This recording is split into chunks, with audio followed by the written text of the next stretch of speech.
Hey everybody, this is Paul. Today I'm going to be showing you why a negative times a negative equals a positive. So we're going to start with something we all know. Negative 1 plus a positive 1 equals 0. So a negative plus a positive equals 0. We know that. And what we're going to do is we're going to multiply the left and the right hand side by the number 1. So 1 times anything is simply itself, so this doesn't change anything. So now we distribute the 1 into the brackets because of the distributive property of multiplication. So 1 times a negative 1, we'll go ahead and write that down, plus a 1 times a 1. So we have positive times a positive, and that's equal to a 1 times 0, and anything times 0 is simply 0.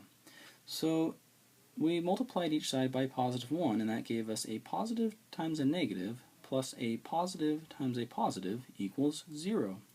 Well, we know that a positive 1 times a positive 1 just equals a positive 1, so we'll just go ahead and rewrite that.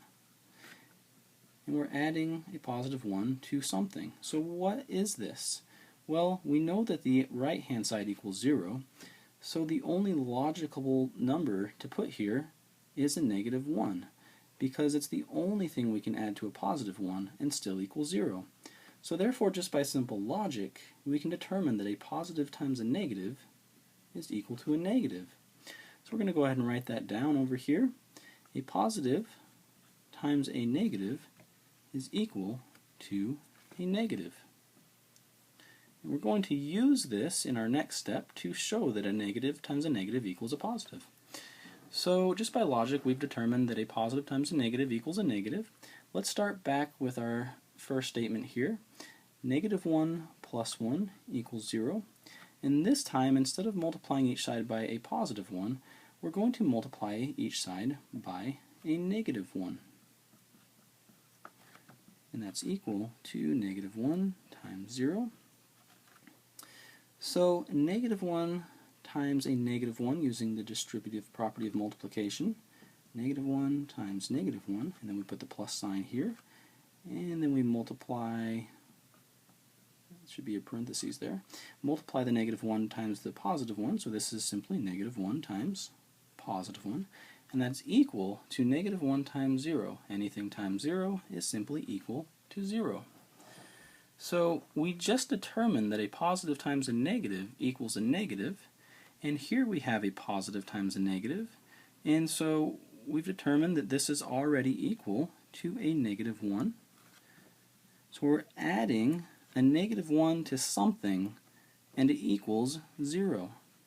So the only logical explanation for this is this has to be equal to a positive 1, because positive 1 is the only thing we can add to a negative 1 and still equals 0. So therefore, just by logic, we're able to determine that a negative times a negative equals a positive. So we're just going to go ahead and write that down to finish things off. A negative times a negative equals a positive. So anyway, thank you for watching this video tutorial. Hopefully you've enjoyed this, and now you can understand why a negative times a negative equals a positive just by the logic that I've demonstrated here. So anyway, thanks for watching. Hopefully you've enjoyed, and don't forget to subscribe.